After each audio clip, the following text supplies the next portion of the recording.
नहीं, मैं कहता हूं एक बड़े सही, मैंने कहा सही पर्सपेक्टिव में माजी क्या है उससे थोड़ा सा हटना पड़ेगा आपको आज की रियलिटीज देखने के लिए। General Parvez Ishfaq Kayani said, no, our army is the best in the world, we don't need your traders.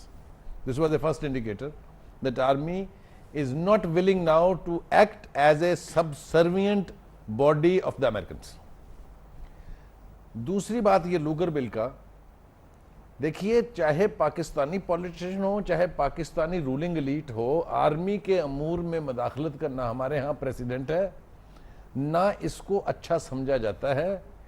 They want to run their institution by the rules, लिहाजा इसमें चूंकि मदाखलत बराह रास्त नजर आ रही थी, पढ़ के देख लीजिए लूगर बिल, तो उन्होंने एतराज किया and they were vocal about it. उन्होंने कोई साजिश नहीं की, उन्होंने कोई बैकडोर चैनल इस्तेमाल नहीं किया, साफ कहा कि ये एक्सेप्टेबल नहीं है। नहीं, मैं तो ओवरलुक, उस वक्त ओवरलुक करने की बात कर रहा हूं। देखिए जो ड्राफ्ट 15 सितंबर तक पाकिस्तान की लीडरशिप को और इसके स्टेक होल्डर्स को दिखाया गया था, ये जो आपके सामने लूगर बिल रखा है, ये वो नहीं है। उसमें इस तरह की कंडीशनैलिटीज अगर मौजूद होती तो ये शोर उस वक्त यकीनन पड़ता। एक तो ये, दूसरी बात यह है कि मैं तो अभी इसी सदमे से नहीं निकला था कि पाकिस्तान में हमने अपना एक सफीर भेजा था, पता चला वो अमेरिकन एम्बेसडर ज्यादा है पाकिस्तान के, तो कम है। अब एक दूसरा फॉरेन मिनिस्टर हमने भेजा, वो वहां से डिप्टी अंडर सेक्रेटरी बन के आ गए हैं। हलक फाड़ फाड़ के आज पार्लियामेंट में जिस तरह से वो अमेरिकन व्यू पॉइंट को प्रोजेक्ट कर रहे थे और उसकी वजाहतें कर रहे थे, इसके लिए तो नहीं भेजा था। भेजा तो था कि हमारे जो अचीवमेंट के तौर, it is not their achievement, it's as you said very rightly lollipop. Why? Bill की कोई शिक तो चेंज नहीं हुई। मुझे ये बताइए, मैं अगर आपके साथ कोई हाथ कर रहा हूं, आपके गिर्द कोई जाल बुन रहा हूं, तो मैं आपको कहूंगा कि मैं जाल बुन रहा हूं कि ये इन्फ्रिंजमेंट नहीं है, ये तो बिल्कुल ठीक किया है हमने, ये तो आपके साथ होना चाहिए, यही कहा है ना उन्होंने। क्या है एक्सप्लेनेशन? कि हम आपकी सॉवरेनिटी को इन्फ्रिंज नहीं कर रहे। भाई ये तो वो कह रहे हैं और साथ साथ कर भी रहे हैं। भाई हम क्या कह रहे हैं? हमारे कौम का, हमारे स्टेक होल्डर का पॉइंट ऑफ व्यू कहीं है ही नहीं। वो जो सप्लीमेंट्री स्टेटमेंट लगा है साथ, this is only to justify what they have done in their wisdom. मैं ये कहता हूं कि ये पैसे आपको तब मिलेंगे जब ये शर्तें पूरी होंगी। आप बेशक कहते रहे, मैं नहीं मानता। आप ये देखें तो सही, हमारा डायलेमा क्या है? शर्तें मौजूद हैं, सप्लीमेंट्री स्टेटमेंट कहता है कि नहीं, जो ये आप समझ रहे हैं ऐसा नहीं है, जो हम समझ रहे हैं वो ठीक है। ये अचीवमेंट है, शर्म से मर जाना चाहिए हमें। बुखारी साहब ने जो बात की कंडीशनैलिटीज़ की, इस एक्सप्लेनेटरी नोट के बाद आप क्या समझते हैं कि पाकिस्तान किस पोजीशन में, किस स्टेटस में खड़ा होगा? मेरे ख्याल में वहीं जो जहाँ से बात शुरू हुई थी, असल में कंडीशनैलिटीज़ जो है ना, सिर्फ फ़ौज के मामले में नहीं है। अगर आप थेरेटिकली देखें तो प्राइम मिनिस्टर होता है, उसमें हटा सकता है वो चीफ को, उसके बाद वो तो उसमें कोई हरज नहीं है। असल बात यह है कि हमें कोई कह रहा है बाहर की दो चीजें कैरी लूगर बिल में, दो चीजें उन्होंने मिलिट्री के हवाले से की हैं। एक तो यह है कि उनको पता होना चाहिए कि कौन है जो पाकिस्तान में सिक्योरिटी अफेयर्स को हैंडल कर रहा है, और दूसरी साथ सिविलियन इफेक्टिव कंट्रोल की उन्होंने बात की, मिलिट्री ऑपरेशंस में। कंट्रोल तो देखिए वो तो पाकिस्तानियों ने खुद तय करना है। लेकिन पाकिस्तान का ये डायलेमा तो है ना कि पाकिस्तान में हमें भी यहाँ भी नहीं पता कि इस वक्त अगर हम ये सोचें, हम में से कोई एक बंदा, हम ये नहीं कह सकते कि फलां अथॉरिटी, फलां इंस्टीट्यूशन, फलां बॉडी है जो पाकिस्तान में सिक्योरिटी के या फॉरेन अफेयर्स के मामलात को हैंडल कर रही है। नहीं, अगर आप ये दुनिया भी तो यही चाहती है, हमें पता चले। नहीं, बात यह है जी कि मुझे जो एतराज़ ज़्यादा है वो जो अल्फाज इस्तेमाल किए हुए हैं, सीज टू, यानी कि ऑलरेडी पाकिस्तान की फ़ौज और इंटेलिजेंस एजेंसीज़ हैं, टेररिस्ट एक्टिविटीज़ में इन्वॉल्व हैं और अब वो टेररिस्ट एक्टिविटीज़ करना बंद कर देंगी। वो सबसे ज़्यादा ऑब्जेक्शनेबल वो चीज़ है।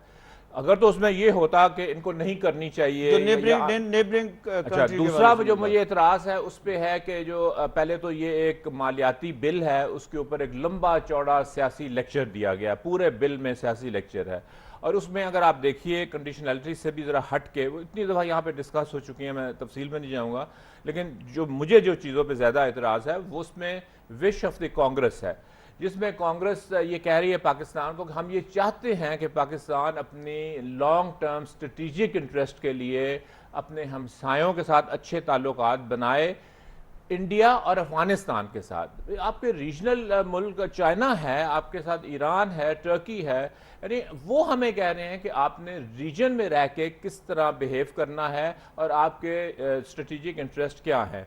मुझे जो इसमें ख़तरा ये नज़र आता है कि अमेरिका ने, देखिए, उन्होंने इंडिकेशन हमें दे दी हैं कि अफगानिस्तान से वो चले जाएंगे।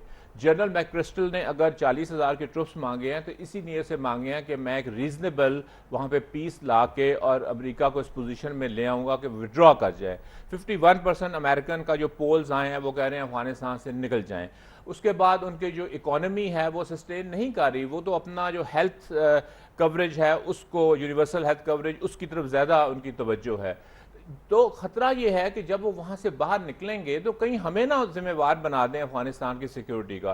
पाकिस्तान नहीं अफोर्ड कर सकता दूसरी मरतबा अफगानिस्तान के मामलात में इंटरफियर करना।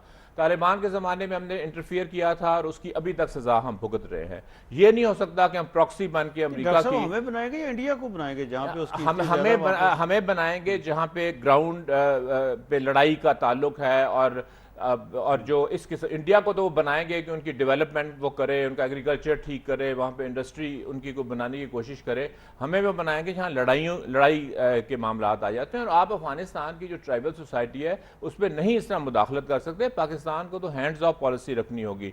तो इसमें इसलिए अगर आप इसको देखिए इन बिटवीन द लाइंस तो हमें यही नज़र आता है कि ये हमें जो उन्होंने एफ-पैक के नाम से 30 मार्च को सदर ओबामा ने एक नथी किया, वो नथी हमें नहीं होना चाहिए। और मेरा जो अप्रीहेंशन ज़्यादा ये है कि ये इस जो बिल है इसके ज़रिए हमें इस तरीके से नथी, लॉन्ग टर्म क्या स्ट्रेटेजिक इंटरेस्ट हो सकते हैं हिंदुस्तान के साथ। उन्होंने न्यूक्लियर और जो सही असल मानों में जिसको स्ट्रेटेजिक रिलेशंस कहते हैं वो उन्होंने कायम की है और कहा है कि लॉन्ग टर्म, कोई लॉन्ग टर्म नहीं है, ये सिर्फ अफगानिस्तान सेंट्रिक है, अफगानिस्तान फोकस्ड है, and that is all.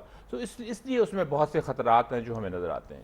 Ji general साहब, डॉक्टर साहब ने एक चीज़ हिंट की है उसके ऊपर, जो नेबरिंग कंट्री के साथ मामलात हैं, जो कंटेक्स्ट पीछे बम्बे वाला है, उससे पहले ट्रेन वाला जो वाक़या था, जो ही वहाँ पे कोई वाक़या होता है वो फ़ौरन पाकिस्तान को इम्प्लीकेट करते हैं, अनाउंस कर दीजिए इसमें पाकिस्तान का हाथ है। और इसमें वो जो डॉक्टर साहब ने रेफ़र किया है जिस क्लास की तरफ, अगर उसकी मौजूदगी में दैट मीन्स कि एक लेवरेज है वो इंडिया को दे देगी है पाकिस्तान यूएस रिलेशंस में एक तरह से, कि वो अब डिटरमाइन इंडिया करेगा, तो वो दैट इज स्टिल देयर। इसके बारे में ये जो एक्सप्लेनेटरी नोट है इसमें डॉक्टर साहब उसके बारे में उन्होंने कोई बात नहीं की। तो इसको आप कैसे एप्रीहेंड करते हैं? बात तो सारी ये है कि जी उन्होंने आपके लिए सर्टन पैरामीटर्स ले डाउन कर दिए हैं, अस्यूमिंग कि आप इंडिया में इंटरफेयर नहीं करेंगे और डायरेक्टिंग के इंडिया कर रहे थे, अब नहीं करेंगे। लेकिन इंडिया करता है या नहीं करता? और ये मैं आपको एक बात बता दूं, India is a very large country with a very small mind, क्योंकि हिस्ट्री के हम सारे विक्टिम्स हैं, वो 1000 साल पुराना नहीं भूले हैं। उनको मौका मिलेगा तो वो करेंगे। आपके उन्होंने हाथ बांधने शुरू कर दिए और कागज़ पे ले आए कि भाई आप नहीं करेंगे, और आप क्योंकि इतने गरीब हैं आप कहते हैं ठीक है जी हम $1.5 बिलियन की खातिर हम ये नहीं करेंगे। तो ये इस तरह तो आपकी एक जो स्ट्रेटेजिक पोजीशन है वो इतनी कमज़ोर हो जाती है, और particularly since the civil government is unable to really decide के पॉलिसीज़ क्या बननी है, तो फ़ौज के ऊपर लोड पड़ता है। फ़ौज में जब लोड पड़ता है तो इस किस्म की फ़ौज के आप हाथ बांधेंगे तो फिर तो मामला बहुत मुश्किल हो जाएंगे। इसलिए ये किसी सूरत में ये जो 4 शिकें हैं जो पहले भी डॉक्टर साहब ने भी रेफ़र किया,